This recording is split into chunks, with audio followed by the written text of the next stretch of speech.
വാർത്തകൾ വിശദമായി നോക്കാം. വനിതാ സംവരണ ബില്ലുമായി ബന്ധപ്പെട്ട് കൊല്ലത്ത് BJP സംസ്ഥാന ഉപാധ്യക്ഷൻ അഡ്വക്കേറ്റ് ഷോൺ ജോർജ് മാധ്യമങ്ങളെ കാണുന്നു. തത്സമയ സംപ്രേഷണത്തിലേക്ക്. അദ്ദേഹം പോലും ഇങ്ങോട്ട് പോരാനുള്ള തയ്യാറെടുപ്പിലാണ്. ഇന്ന് അദ്ദേഹം ഡൽഹിയിൽ വെച്ച് മാധ്യമപ്രവർത്തകരോട് തട്ടിക്കയറി നിങ്ങൾ ബില്ലിനെ കുറിച്ച് ചർച്ച ചെയ്യൂ എന്നാണ് പറഞ്ഞത്. പക്ഷേ ഇവിടെ നടക്കുന്ന ചർച്ച കേരളത്തിൻ്റെ മുഖ്യമന്ത്രി ആരാണ്, അത് ഇവരിൽ ആരാണ് മുഖ്യമന്ത്രിയാകണമെന്നുള്ള ചർച്ചയാണ് ഇവിടെ നടക്കുന്നത്. അപ്പോൾ കോൺഗ്രസിൻ്റെ രണ്ടാം സ്ഥാനത്ത് നിൽക്കുന്ന വ്യക്തി പോലും അവിടെ നിന്നും ഡൽഹിയിൽ നിന്നും പെട്ടിയെല്ലാം പാക്ക് ചെയ്ത് കേരളത്തിലോട്ട് പോരാൻ നിൽക്കുന്ന സാഹചര്യമാണുള്ളത്. അതുകൊണ്ട് തന്നെ ഇതിനെ എതിർക്കുക എന്നല്ലാതെ ശരിക്കും എത്രയും വലിയ മണ്ടത്തരമാണ് കോൺഗ്രസ് കാണിച്ചത്. ഇതുകൊണ്ട് ജനാധിപത്യ പ്രക്രിയ അട്ടിമറിക്കാനൊന്നും BJPക്ക് പറ്റില്ലല്ലോ. ജനങ്ങളോടുള്ള വിശ്വാസമില്ലായ്മ, അല്ലെങ്കിൽ ജനങ്ങൾക്ക് അവരോട് വിശ്വാസമില്ല എന്നുള്ള ബോധ്യം, ഇതാണ് കോൺഗ്രസിനെ ഈ ബില്ല് എതിർക്കാൻ പ്രേരിപ്പിച്ചത്.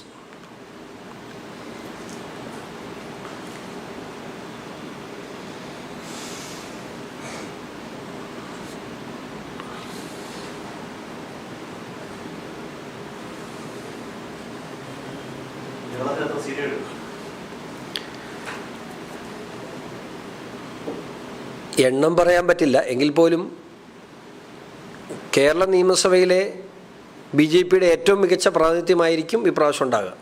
വോട്ടിംഗ് പെർസെൻറ്റേജിലും ഞങ്ങൾക്ക് വലിയ വർധന ഉണ്ടാവും.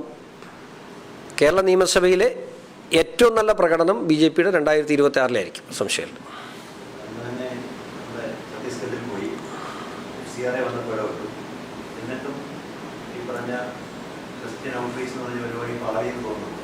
ഒരിക്കലും പാടില്ലല്ലോ. ക്രിസ്ത്യൻ ഔട്ട്റീച്ച് ഞങ്ങളുടെ ഒരു ഔട്ട്റീച്ച് പരിപാടിയും പാടിയിട്ടില്ല. ഞാൻ ഇത് തുടങ്ങുമ്പോൾ എത്ര ക്രൈസ്തവ വിഭാഗത്തിൽപ്പെടുന്ന ആളുകൾ BJPയിലുണ്ടായിരുന്നോ അതിൻ്റെ 4 ഇരട്ടി ആളുകൾ ഇപ്പോൾ BJPയിലുണ്ട്. 958 ക്രൈസ്തവ കാൻഡിഡേറ്റ് കഴിഞ്ഞ തദ്ദേശ പഞ്ചായത്ത് തെരഞ്ഞെടുപ്പിൽ BJPയുടെ കാൻഡിഡേറ്റ്സായിട്ട് മത്സരിച്ചു. നിങ്ങളാരും അറിഞ്ഞില്ലല്ലോ. 942 പേരാണ് ജയിച്ചത്. 952 ലീഡേഴ്സിനെ സൃഷ്ടിച്ചില്ലേ നമ്മൾ. അപ്പം BJPക്ക് കിട്ടിയ മൊത്തത്തിലുള്ള പഞ്ചായത്ത് മെമ്പർമാരുടെ എണ്ണം വെച്ച് നോക്കുമ്പോൾ 958 കാൻഡിഡേറ്റ്സിനെ, അത് കേരള കോൺഗ്രസിനേക്കാൾ വലുതാണ്. ഒരു കേരള കോൺഗ്രസിനും 600-ൽ കൂടുതൽ കാൻഡിഡേറ്റ്സ് ഇല്ല കേരളത്തിൽ ത്രിതല പഞ്ചായത്ത് തെരഞ്ഞെടുപ്പിൽ. അപ്പോൾ അതിനേക്കാൾ കൂടുതൽ കാൻഡിഡേറ്റ്സിനെ പ്ലേസ് ചെയ്യാൻ പറ്റിയെന്ന് പറഞ്ഞാൽ ഞങ്ങളുടെ ഔട്ട്റീച്ച് എങ്ങനെ പരാജയമാകുന്നു? ഒരു ദിവസം കൊണ്ടല്ലല്ലോ. 1982-ൽ BJPക്ക് എത്ര MPമാരുണ്ടായിരുന്നു ഇന്ത്യ മഹാരാജ്യത്ത്? അവിടെ നിന്ന് ഇവിടം വരെ BJPയുടെ വളർച്ച എപ്പോഴും ഗ്രാജുവലാണ്. BJPയുടെ വളർച്ചയിൽ അത് ഓരോ ഘട്ടത്തിലൂടെ കടന്നു പോകുന്നു. ക്രിസ്ത്യൻ ഔട്ട്റീച്ച് എന്ന് പറയുന്ന 100% വിജയമായിരുന്നു എന്ന് വിശ്വസിക്കുന്ന ആളാണ് ഞാൻ.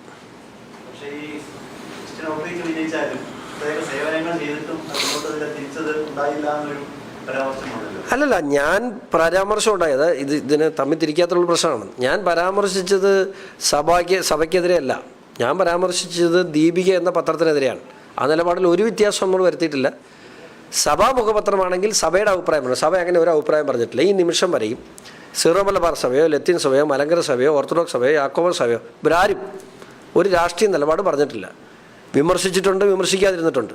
പക്ഷേ അങ്ങനെ പറയാതിരിക്കുമ്പോൾ സഭയുടെ മുഖപത്രമാണ് എന്ന് പറഞ്ഞുകൊണ്ടൊരു പത്രം സ്ഥിരമായിട്ട് വീക്ഷണം പത്രത്തിനെ പോലെ പെരുമാറരുത്. വീക്ഷണം പത്രം കോൺഗ്രസിന് വേണ്ടി എഴുതുന്ന പോട്ടെ, നമുക്ക് സഹിക്കാം. പക്ഷേ വീക്ഷണം പത്രത്തെക്കാൾ മോശമായിട്ട് ഒരു പത്രം സഭയുടെ മുഖപത്രം എന്ന പേരിൽ പറയാൻ പാടില്ല. കാരണം ഇവർ അവിടെ ഇരുന്ന് കുത്തിയിരുന്ന് എഴുതുന്നതൊക്കെ KC വേണുഗോപാലിൻ്റെ ഓഫീസിൽ നിന്ന് എഴുതി കൊടുക്കുന്ന ലേഖനങ്ങളാണ്. അത് സഭയുടെ മുഖപത്രമായി അംഗീകരിക്കാൻ ക്രൈസ്തവനായ ഷോൺ ജോർജിന് പറ്റിയാലെന്നാണ് പറഞ്ഞുള്ളൂ. അത് BJPയുടെ അഭിപ്രായം എന്നല്ല, എൻ്റെ അഭിപ്രായമാണ്. പക്ഷേ BJP ഞാൻ പറഞ്ഞ അഭിപ്രായത്തെ തള്ളി പറഞ്ഞില്ല എന്നുള്ളത് എൻ്റെ പാർട്ടി എന്നോട് കാണിച്ച മര്യാദ. 100% BJPയുടെ നിലപാടാണ്. അത് ഷോൺ ജോർജിൻ്റെ നിലപാടല്ല, BJPയുടെ നിലപാടാണ്. ക്രിസ്ത്യൻ ഔട്ട്റീച്ച് അല്ല, നമ്മുടെ ഓരോ ഔട്ട്റീച്ചുകളും അത് നമുക്ക് എല്ലാ വിഭാഗങ്ങളെയും, അത് മുസ്ലിം ഔട്ട്റീച്ചുണ്ട്, അത് OBC ഔട്ട്റീച്ചുണ്ട്, അതൊരു പേരിന് ഓരോ ഔട്ട്റീച്ച് നിങ്ങൾ പറയെങ്കിലും ഓരോരുത്തർക്ക് ചാർജ് ഉണ്ടെന്നല്ലാതെ നമ്മൾക്ക് എല്ലാ വിഭാഗങ്ങളുമായി പ്രധാനമായിട്ട് എന്താണ് കഴിഞ്ഞ കാലങ്ങളിൽ ന്യൂനപക്ഷങ്ങൾക്കിടയിൽ കോൺഗ്രസും CPM-ഉം ഞങ്ങളെക്കുറിച്ച് നടത്തുന്ന പ്രചരണങ്ങൾ, അത് മുസ്ലിം വിരുദ്ധമാണ്. BJP ക്രൈസ്തവ വിരുദ്ധമാണ്. ഞങ്ങളുടെ രാജ്യത്തെക്കുറിച്ച് സംസാരിക്കുമ്പോൾ അവർ സമുദായത്തെക്കുറിച്ച് പറയുന്നു. ഞങ്ങളുടെ രാജ്യവിരുദ്ധ സംഘടനകളെ കുറ്റം പറയുമ്പോൾ അവർ മതസംഘടനകളെ ആക്കി മാറ്റുന്നു. ഇപ്പം ഞാനിവിടെ SDPയെ കുറ്റം പറയുമ്പോൾ എന്തിനാ ഇവിടെ ഈ രാജ്യത്തെ സ്നേഹിക്കുന്ന ഒരു ഇസ്ലാം സഹോദരനും വേദനിക്കേണ്ട കാര്യമില്ല. ഞാൻ ഇന്ന് വരെയും മുഹമ്മദ് നബിയോ പരിശുദ്ധ ഖുറാനെന്നല്ലാതെ ഞാൻ പറഞ്ഞിട്ടില്ല. അങ്ങനെ പറയുള്ളൂ. അങ്ങനെ പറയാനാണ് ഞങ്ങളുടെ പാർട്ടി ഞങ്ങളെ പഠിപ്പിച്ചിട്ടുള്ളത്. അങ്ങനെ പറയാവൂ എന്നാണ് നമ്മളോട് പറഞ്ഞിട്ടുള്ളത്. 12 വർഷമായി നരേന്ദ്രമോദി ഇന്ത്യ ഭരിക്കുന്നു. എത്ര മുസ്ലിം സഹോദരങ്ങൾ ഈ നാട്ടിൽ ആക്രമിക്കപ്പെട്ടിട്ടുണ്ട്. നമ്മുടെ ചുറ്റുമുള്ള രാജ്യങ്ങളൊക്കെ ഒന്ന് പരിശോധിക്കുക.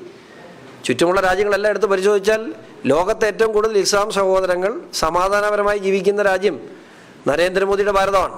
ആ കാര്യത്തിൽ കോൺഗ്രസ് പോലും സംശയമില്ലാന്ന് വിശ്വസിക്കുന്നു.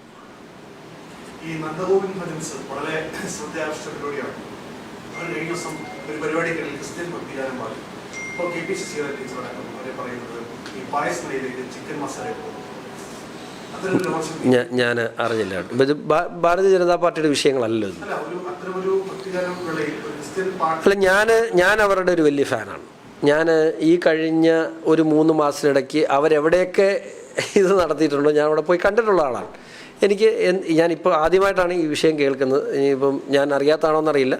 എന്താണെങ്കിലും അപ്പോൾ അതിനകത്തൊരു നിലപാട് പറയേണ്ട അല്ലെങ്കിൽ അഭിപ്രായം പറയേണ്ട ഒരു കാര്യം ഭാരതീയ ജനതാ പാർട്ടിക്കില്ല. അതൊരു ഒരു ഗാനമേള ട്രൂപ്പും ഏതെങ്കിലും സംഘടനകളൊക്കെ തമ്മിൽ സംസാരിക്കുമ്പോൾ നമ്മൾ അതിനകത്ത് അഭിപ്രായം പറയേണ്ട കാര്യമില്ല. ഞങ്ങളുടെ അഭിപ്രായം അതല്ല.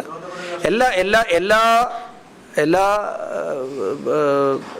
ആളുകൾക്കും എന്തിന് സീതാദേവിയെ നഗ്നയായി വരിച്ച MS ഹുസൈന് അവാർഡ് കൊടുത്ത നാടാണിത്. അപ്പം അതുകൊണ്ട് അതിനെക്കുറിച്ചൊന്നും നമ്മൾ പറയാതിരിക്കുന്നത്. ഞങ്ങളെ സംബന്ധിച്ചിടത്തോളം എല്ലാ ആവിഷ്കാരങ്ങൾക്കും അതിൻ്റെതായ സ്വാതന്ത്ര്യമുണ്ട് എന്ന് വിശ്വസിക്കുന്നു. പക്ഷേ അത് മറ്റൊരു വിശ്വാസത്തെ കനിക്കുന്നതാകരുന്നുള്ള നിലപാട് മാത്രമേ BJPക്കുള്ളൂ.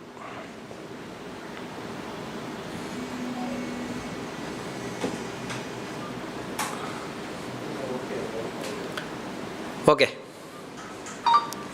Thank you.